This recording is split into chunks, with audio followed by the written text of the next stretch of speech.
Ever wondered how a nation is truly born? It's not in a day. For some, it takes centuries of war, of dreams, and the unbreakable spirit of its people. This is the story of how Romania was made.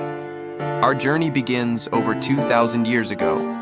The lands north of the mighty Danube River were home to the Dacians, a proud and fierce people led by their great king Decebalus. They were masters of their domain, a civilization thriving in the heart of Europe. But the winds of change were blowing. In 106 AD, the Roman Empire, under the legendary Emperor Trajan, set its sights on Dacia. After two brutal, hard-fought wars, the Dacians were conquered. The Romans didn't just take the land, they brought their culture, their laws, and their language. They built cities, paved roads, and left a legacy so profound that a new people, the Daco-Romans, were born. And from this fusion, a new language began to form, the ancestor of modern Romanian. This is where the name Romania itself comes from, the land of the Romans. As the centuries rolled on, the once invincible Roman Empire began to crumble. The Daco-Roman people found themselves at a crossroads of history, surrounded by migrating tribes. Goths, Huns, and Slavs swept through the lands. Yet, through it all, they held on. Their unique language and identity didn't just survive, they thrived in the valleys and mountains.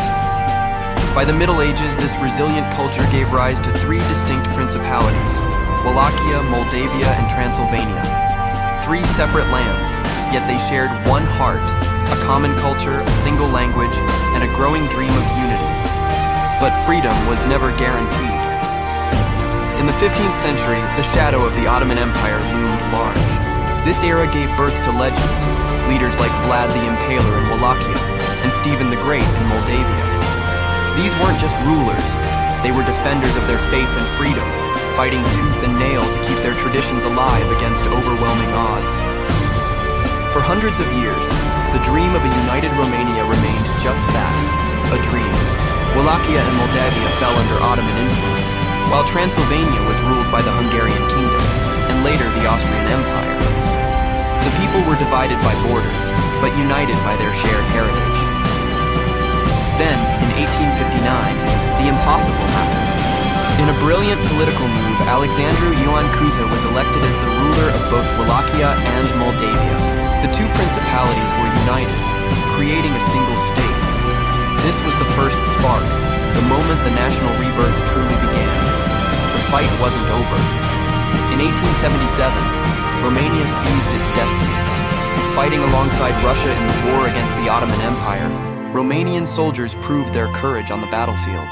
Their victory was a declaration to the world. Romania was finally a sovereign and independent nation. But the story's greatest chapter was yet to come. After the devastation of World War I on December 1st, 1918, the Great Union took place.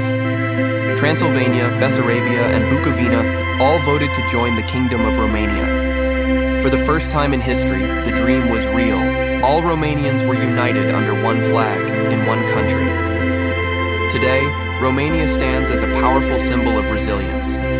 It's a nation forged in the fires of empires and the crucible of war.